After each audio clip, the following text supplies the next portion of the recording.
I've become increasingly convinced that any idea you haven't fully digested doesn't really belong to you. You can read a definition of a word you've never seen before, understand it perfectly in the moment, and forget it the next day. You can attend a meeting, take 20 pages of notes, and still walk away without really understanding what was discussed. You can read 10 books on a subject and still have nothing original to say about it. Because there's a difference between carrying information and possessing understanding. I learned this particularly clearly from my VP. He has spent years directing R&D before joining our company, and his engineering intuition was extremely sharp.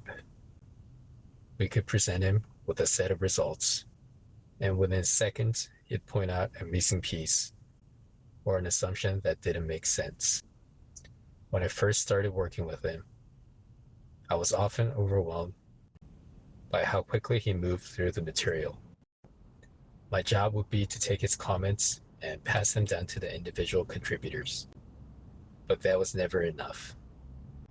I would tell them, the VP thinks this assumption is wrong.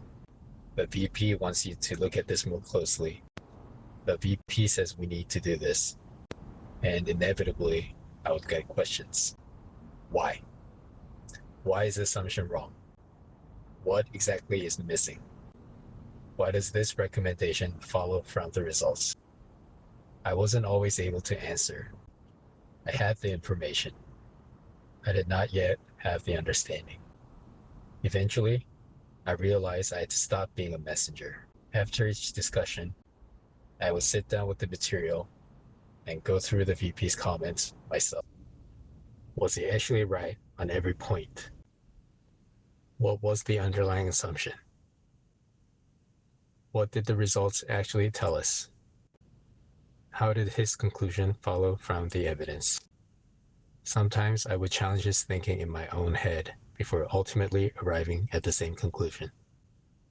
Once I had done the work, something changed. I could explain the reasoning to the engineers, answer their questions, and coach them without constantly going back to my VP. As a side effect, my own reporting upward became better too. I wasn't simply relaying what someone more experienced had told me. I had developed my own understanding. I noticed something similar with meetings. Early in my career, I was obsessed with writing everything down. I thought a good meeting note meant capturing as much as possible. But when I went back and looked at my notes, the details were often still murky. I had been so focused on recording what people were saying that I was not fully listening to what they were saying. My VP did almost the opposite. He would bring a pen and a notebook and write down a few keywords. That's it. Somehow, after a meeting, he could recall remarkably fine details and tell long stories about what had happened. He could be the only person from our company in a large meeting and still represent our position accurately because he had actually understood what was being discussed. His notes weren't the source of his understanding. His understanding was the source of his notes. So I've tried to develop the same skill. Listen intently, understand the substance, write down only enough to trigger the memory. Immediately after a meeting, I send a short summary, usually 5 lines or less, covering what happened, what was decided, what matters, and what happens next.